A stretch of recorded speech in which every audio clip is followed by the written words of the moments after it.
All right. Hi, everyone. This is Rita Crompton. This is the Inventors Roundtable virtual East. It takes me a while to always get caught up on how fast time flies. And we've got Wayne here and Jeff and Jean from California. Wayne, you are in Florida. Jeff's in Colorado. Jean's in California. I always like to get an account of where everybody is from, and we may have some more people joining us. So we were just having a conversation as far as Wayne goes and where he's at with kind of his initial inventory and what he's trying to move. Jean's just getting started. And Jeff is waiting to pull the trigger on your first round of manufacturing? Yeah, I mean, we're getting a manufacturing prototype done now. Excellent, So, excellent. yeah. All right. So Wayne, go ahead, introduce yourself to everybody, show them what you have. Jean, I don't know if you can see us. Hopefully you can, but no, I had to call in. For some reason I couldn't, my phone blocked a Google Meet, so I had to phone in. All right, all right. Well, you won't be able to see us, but you can hear what the guys are talking about. And then if you have questions, please shoot them out there for us so that, because these guys have both had a variety of experiences and a lot of it over the years. So Wayne, go ahead, introduce yourself. All right. Hi, I'm Wayne Rasnin. I'm the president of the Tampa Bay Inventors Council. I've been helping out with that organization for a little over 20 years. And, you know, basically working on inventions. My passion or invention was the discovery of a way of taking the 1869 QWERTY keyboard and reducing it down to only 10 keys. And I've built it into a little device called the Decatext. It has 10 keys, and it allows you to basically do everything that you normally would on a regular keyboard with just these 10 buttons. And so I'll just show real quick. It's A, B, C, D, E, F across the top, G, H, I, J. Then you hold one of the buttons on top, K, L, M, N, O, P, Q, R. Hold the other, S, T, U, V, W, X, Y, Z. And then everything else is just press one and press another. It's this is tab, comma, apostrophe. It's just simple combinations. It's called chord keyboard. Like a musical chord, it's using more than one button for each individual note. So it goes 1 key, 2 keys, 3 keys, 4 keys. If you ever discover that you've pressed the wrong key, all you have to do is press 5 keys and it voids the keystroke. So nothing too terribly complicated. Although, you know, people look at it and immediately assume that it's crazy complicated, but it's a lot simpler once you've actually gotten the hang of it. Well, you know, with that in mind, at my age, and I had to learn how to do the TikTok shorts and put my own background on it and the logo on it. It's like, okay, even an old dog can learn new tricks, and it's just a matter of focusing on what you want to do, and then mastering it. Because, damn it, I'm going to get this done. As my grandson taught me when he was 2, me do my own self, and that's. Jeff, go ahead and introduce yourself. Tell everybody what you've got. Yeah, I'm Jeff Gerhardt. I've been working with Rita a couple of years here. We basically just have it's a pusher. It's a snow pusher, and it's different. It's flexible, and it rides over cracks and imperfections on the surface, and it's great for your garage. It tracks well for you could replace the shop room with it. It does you know, water, slush, pine needles, leaves, all kinds of things. So anyway, but it's easy to use and it flexes. So if you run into something, it you know, kind of gives. It doesn't impale you like a shovel. So we're in the process of working with Noah McNeely down in Georgia, and we have a new version of it. Simplifies some of the pieces of it. So anyway, so that's kind of where we're at. We're looking at building a production prototype now so that we can try to get it produced and in a form that's cost effective and easier than my garage prototype. So yeah, I know we've had some really good luck with inventors on the radio, where people, you know, the consumers are listening, and they'll call up and say, okay, where do I get this? And one of the guys we had on a couple of weeks ago, he said, the show was still running on Saturday afternoon, and people were starting to call asking for the product. So, you know, people are out there, they are listening. And I had a lady that emailed me this afternoon. She said, okay, I listened to the show. Here's my 2 ideas. I am not an inventor. Give them to anybody who's willing to run with them, because I will be the first buyer. It's like, okay, that was the time that had happened. So you just never know. All right. So Jean, introduce yourself to the gentleman and ask your questions. Okay. So I am Jean Moody. For 4 years, I've been working on a product, let it sleep for a little while, and then some crazy gut instinct said, you know, you got to get back to it. And some kind of weird things were happening where I was getting signs, like people were saying, oh, I have a candle business. Oh, I do this. And I thought, oh, I need to get back on it. So the product that I am developing is a candle holder that you wrap, and so it always stays beautiful, and you just insert a candle on the top, so the candles remain pretty and practical and cost effective for people who like to decorate and look at candles and smell candles, but don't like the way they look after you burn them. Well, I cannot wait to see it, because you know what? I buy them by the dozens. Yep. Love candles, especially in the fall, wintertime through spring. So we do burn a lot. And you're right. Once they melt down, I'm not real crazy about them, and I replace them at a certain point. So Yep. that'll like me, I buy them and never burn them because I like the way they look. But then I'm like, well, wait, but I like to burn them. I like the flame. Yep. I do like the flame, and I replace them. So that will be an interesting product.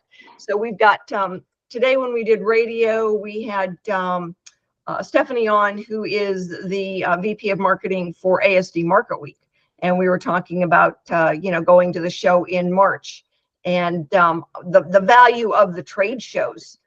So Jean, when you get kind of teed up and ready to go, when you've got those patent pending status and good prototypes, you want to be able to get to a show, and whether you're selling inventory or you're looking for licensing, the show is where either way.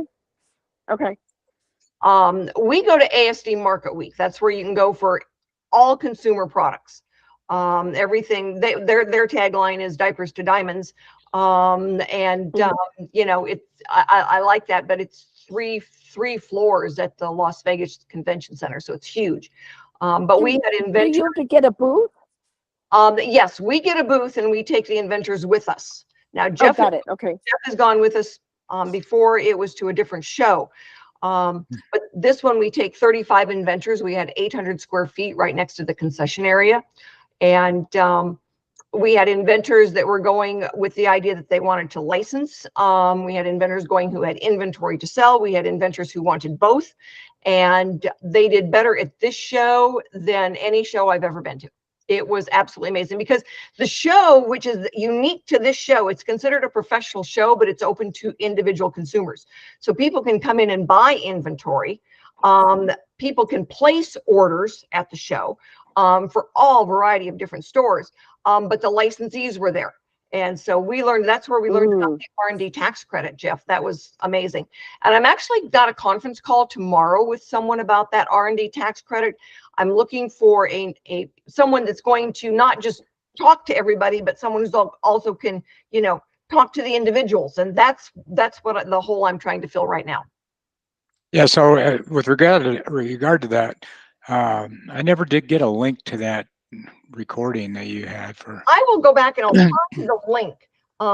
Michael Smith was the name of the guy, and if you go to Invent America, to the website Invent America, and you look at where they're listed by the most recent.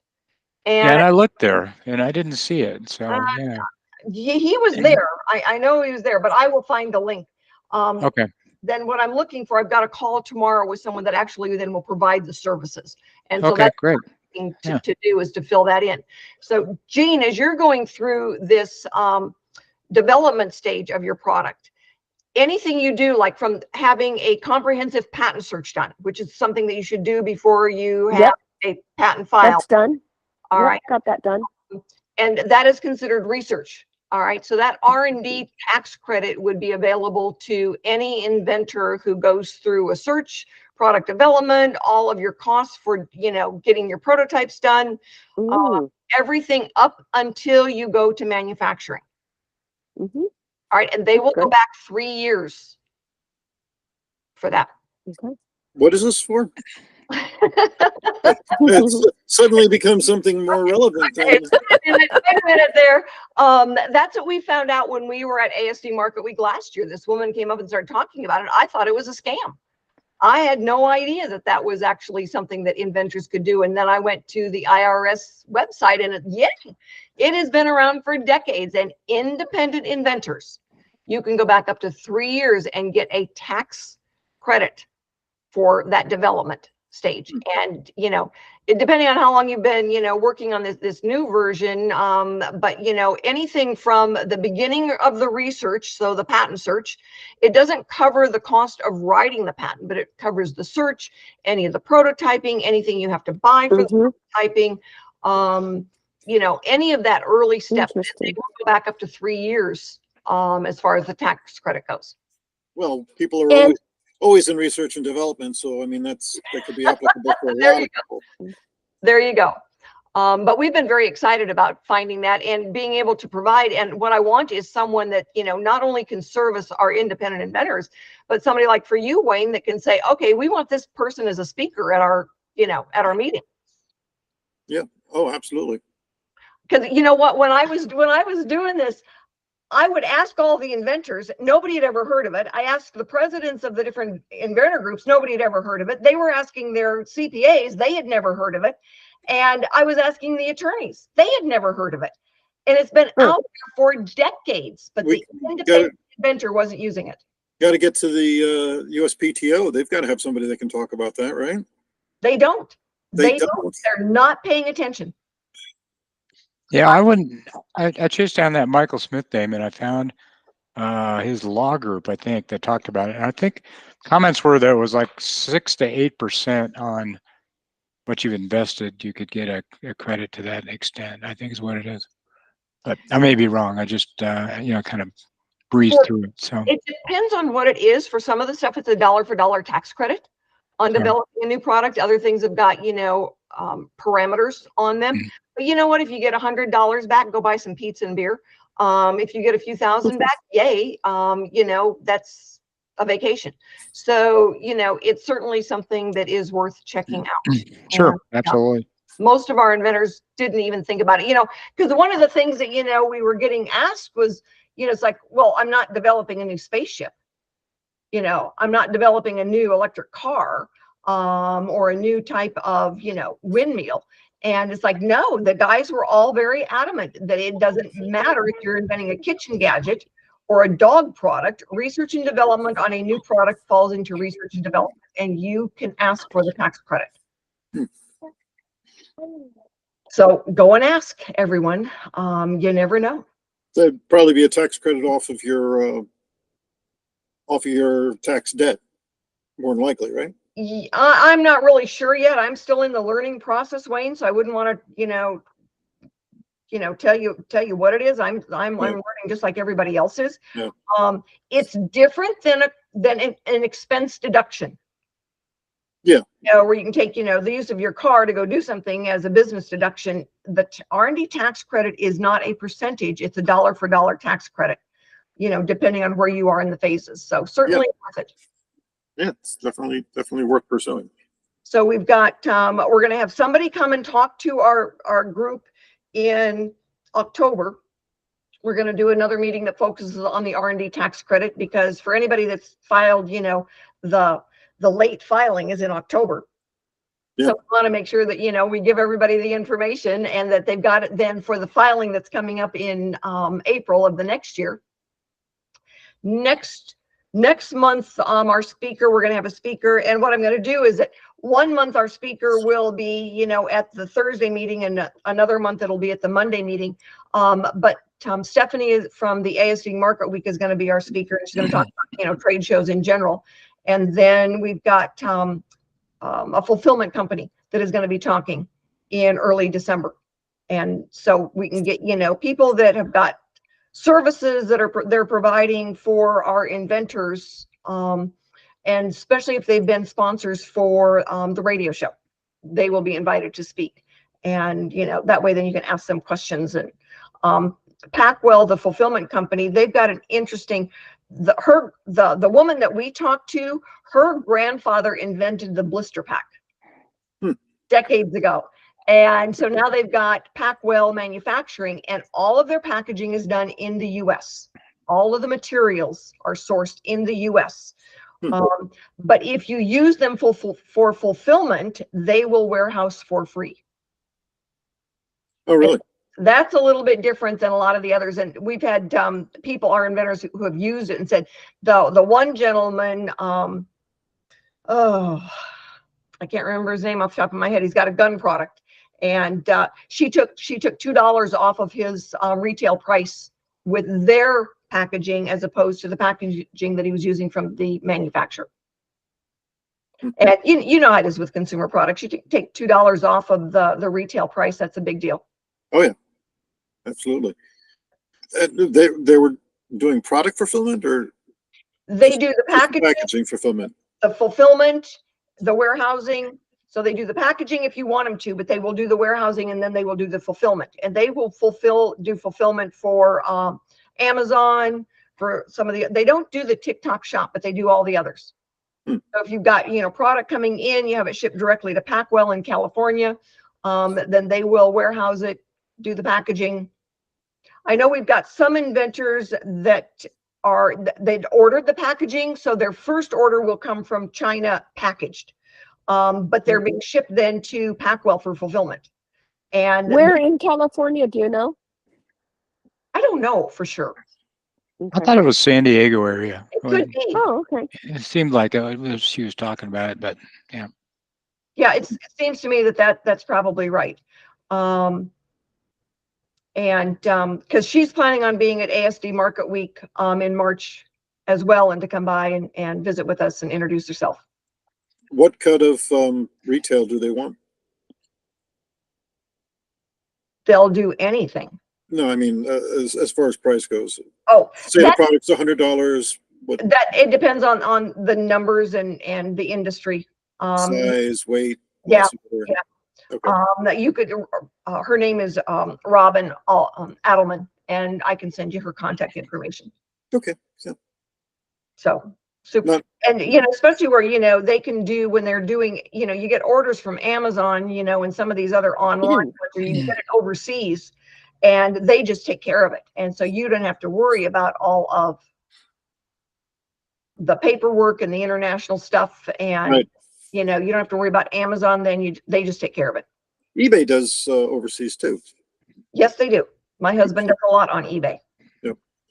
He actually rebuilds laptops, tablets, and Apple machines, and he's got Happy Mac restorations. And he will does everything on eBay. Happy what? Happy Mac. Happy Mac. Happy Mac restorations. Yep. He's been doing that for a while. That was always kind of his dream retirement job, was being able to rebuild Macs and send them out.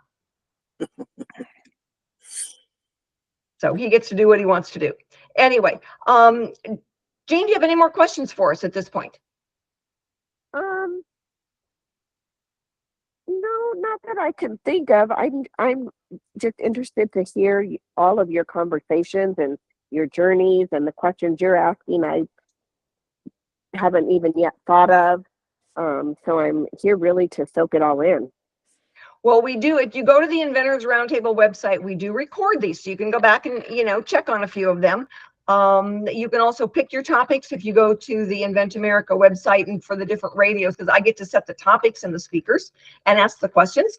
So that'll give you a lot of information as well. And then if you've got other questions, just call me. It's not a big deal. I answer my phone and visit with inventors all the time. Yep. Is your number the same number I called? No, probably not. If you just shoot me over an email, Sure. then I can send you back my information. Okay. It's and I just connected with you on LinkedIn. If you looked up the inventor lady or Rita Crompton or, you know, any of those, my phone number is everywhere. I always laugh and tell my husband, you're just going to etch it on the side of my casket. I'm taking it with me. After three, Awesome. after, Thank you so after much. 3 months, he's not going to pay for it though. No, probably not, but I'm still going to have it etched right there. Yep. Oh, I've had that phone number for so long. Everybody knows that phone number. Oh, really?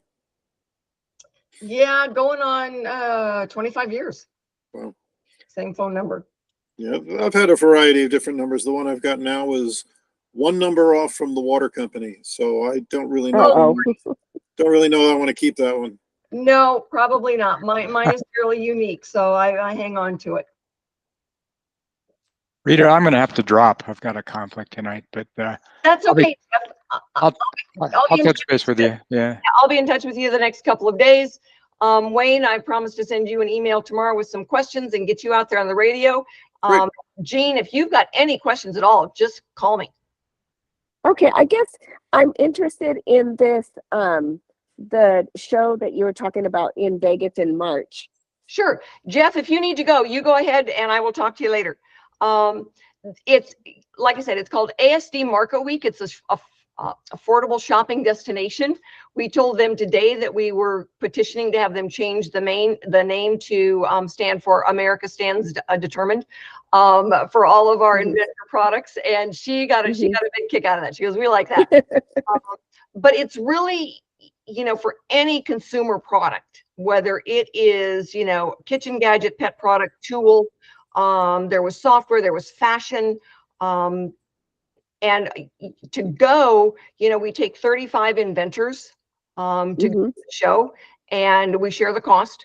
And, you know, you can go, you can show, you can talk, you can sell, you can take orders, you can really, they give us such an open format to go, more so than most other shows that have, you know, regulations, rules that you have to abide by. These guys are like, no, go, sell, make money, you know, so, product out there. So, and they're really good. Licensee people are there, end consumers.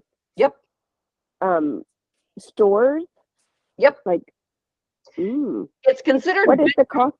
It's considered business to business, but it is open to the consumer if they want to buy a ticket. Okay. What is the cost? To go with us, it's $3,000. To go by yourself, it's 5 to 10, depending on what you get as part of your package.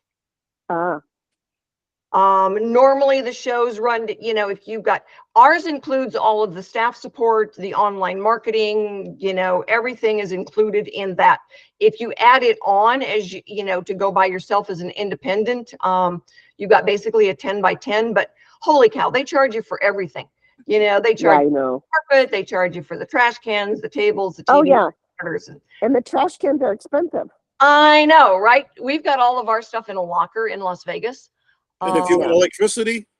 Oh, yeah. You know, you got to pay for the electrical. And then, you know, if you want, more than one, you know, plug in, you got to pay for the special adapter. We've got all of that in a. And in Vegas, it's all union. So you have to hire the union to do everything. Absolutely.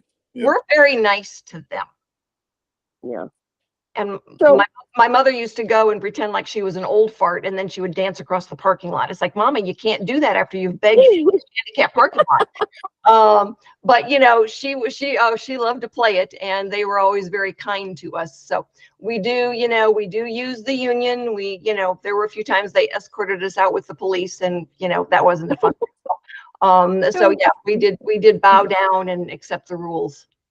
In your experience and going to this show, on the times that you've gone, what is it like with all, you know, 30 people with these different products? And I'm just trying to visualize, what would that be? What does that look like?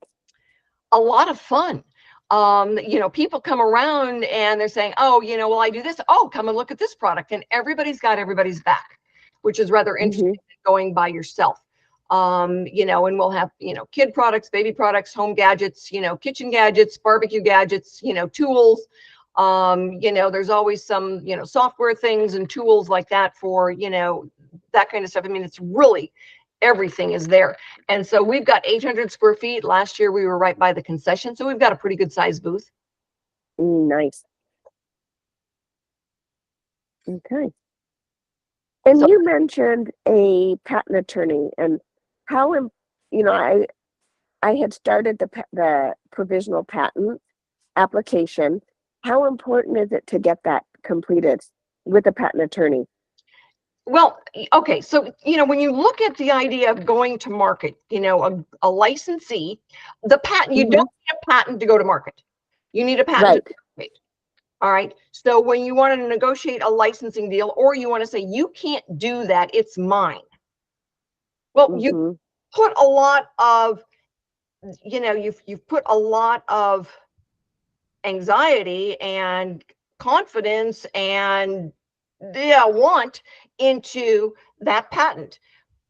But if you start cutting corners, that's probably the most important thing that you will spend money on, because it's what Okay. allows you to negotiate, and it's a lot what allows a licensee to license, because they're going to defend it. If somebody infringes on your patent, Oh, the licensee is the one that goes after it. So they want to know. And if you cut corners on the provisional, all right, and you get challenged on the filing date of the provisional and it gets thrown out, I've seen a lot of vendors get really hurt. Some patent attorneys will use a template. Well, these days, even the USPTO won't accept a template. They're being thrown out. That artificial intelligence they're learning is only as good as the person filling in the blanks. And so, when you're putting all of that in, that the goal orientation of getting a product to market and being able to license it, that is the one place you do not cut corners, is on using a registered patent attorney. okay. Now, that said, all right, there's patent attorneys that will charge $200 an hour, and there are patent attorneys that will charge $650 an hour, and that just means they're driving a nicer car. It doesn't mean that they're doing a better job. Okay. So, we look at, I've got patent attorneys I work with, they charge $210 an hour. And they don't get to charge you for something that I haven't approved. I'm kind of your go-to, your advocate when it's dealing with these attorneys, as opposed to you kind of being on your own. And typically, how many hours would Average hours for a utility or a non-provisional, those are the same thing, all right, is about 30 hours. All right. Now, the big variable, like I said, is the hourly rate. A good provisional is the front 12 to 15, and then the utility is the back 12 to 15. And there is a guy down in Florida, Wayne, I hope you know him. I'm not going to use a name, but he charges this outrageous amount. He'll charge about 20 grand for 13 for the provisional and 8 then for the utility, which I just think is outrageous. Wow. And it's like, holy cow, he's charging more for the provisional than the whole darn thing should cost. So there's some guys out there that they're just driving nicer cars. So one thing I'm confused on: provisional patent and then a utility. Okay, good questions. A provisional patent lasts for 12 months.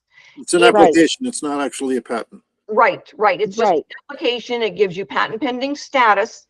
And then when you file the non-provisional or the utility patent, now it gets hooked up against the provisional, which is your first part of it. And that's why I said a good provisional is the front half, and then the non-provisional utility is the back half.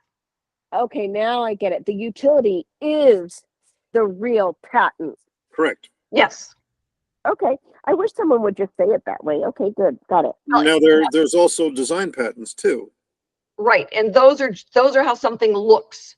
So it's generally a two-dimensional top and bottom, left and right, front and back. If there is a use in your product and you can go for the use, you always go for the utility. Because then if somebody changes, the dimensions of it, they make it square instead of round, you are covered because the functionality is covered.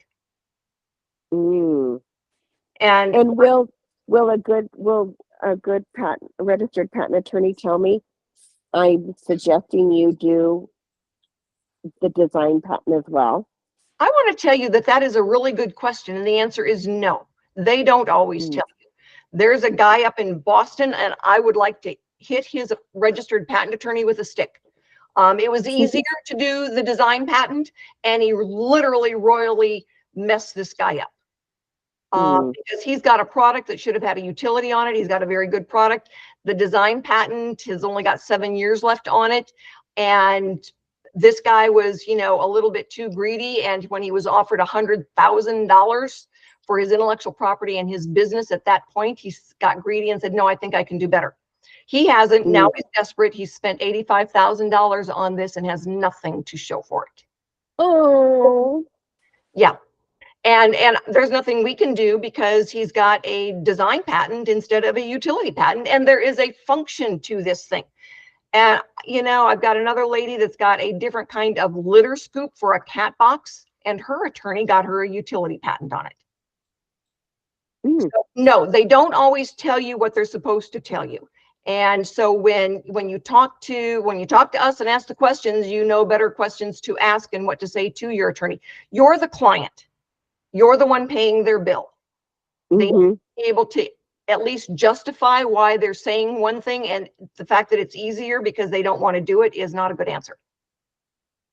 Got it. And Rita, do you have some registered patent attorneys that you can refer me to? I do, ma'am. We've got 4. Okay. Okay. Yeah, Jonathan is very, very good. Malcolm was an examiner, so he knows exactly how the, you know, USPTO examiners work. One of the other guys, Don Satina, he does mostly medical type products. So he's got a little bit more focused bedside manner, or no bedside manner at all, depending on your point of view. And, you know, so yeah, we've got the registered patent attorneys. They've all, you know, they've all got their own little quirks. So I usually look at, you know, what their specialty is, and, you know, who the inventor is, and say, okay, talk to this guy. And if you don't like him, you know, Malcolm has got a real Southern accent. He is from Louisiana, I think. And we had a guy that was from Ireland, and the two accents did not get along. I have no idea why. Both of them are super guys, but it's like, I need somebody else to do this because, and what it came down to is the Irish accent didn't agree with the Southern accent, and these two guys could not find even ground. So, you know, then one of the other, Bennett took over, and he was really good with the Irishman, and they've got 4 patents filed. So, you never know. It's just weird. needed a little Southern whiskey to straighten it all out. I know, right? You know, and I'm thinking, holy cow, get me a little bit of that Southern whiskey because I'm the one that needs a drink. But you know, like I said, it's always, you know, the just nuances. And so we look at, you know, who's going to fit best with, you know, this product, this inventor, so that you're happy, they're happy. And I've got one that's a really good one, and he's got no bedside manner at all. And so the inventors always call me and say, ask this question, would you? And I do, and we're all good. His patent, so, you know, hey, that's what we're looking for. That's right. So anyway, if you want one, if you want to talk to one, what they would ask for, all of them would be, you know, what you've got as your prototype and the search that was done. Okay, I have the search that was done. I have all of those documents. How long ago was the search done? Within the last 30 days. Okay. Yeah, that's good. We usually look at the fact that they last, you know, 6 months, and then they've got to kind of checked again. But yeah, about 6 months. So you're good. You're good on that. Okay. Awesome. All right. Wayne, are you still looking to work with Bill on your next piece there? Yeah, we're just gonna do some video for him. You know, help him out with that. But you know, he's still not sure exactly what he wants to accomplish with it. So we haven't really come to grips on what exactly is going to be in the script. All right. He does have somebody that he wants to play a part in it. And I reached out and I said, well, you know, we really need to get together and discuss this. But you know, I'm very low pressure on my services. You know, I give it away too cheap for me to stress that it's going to change anything for me. So well, hey, you let me know when you want me to be a speaker down there at that Tampa group. All right, excellent. All right. And I'm going to let you guys go unless you've got some other questions or comments. Jean, you give me a call. No. Awesome. Thank you so much. All right, You guys. guys have a Great great to see you, day. Rita. All right. Okay, I will talk to bye-bye. you tomorrow, Wayne, with emails. All righty. Excellent. All right. Good Look night, forward- everybody. Bye-bye.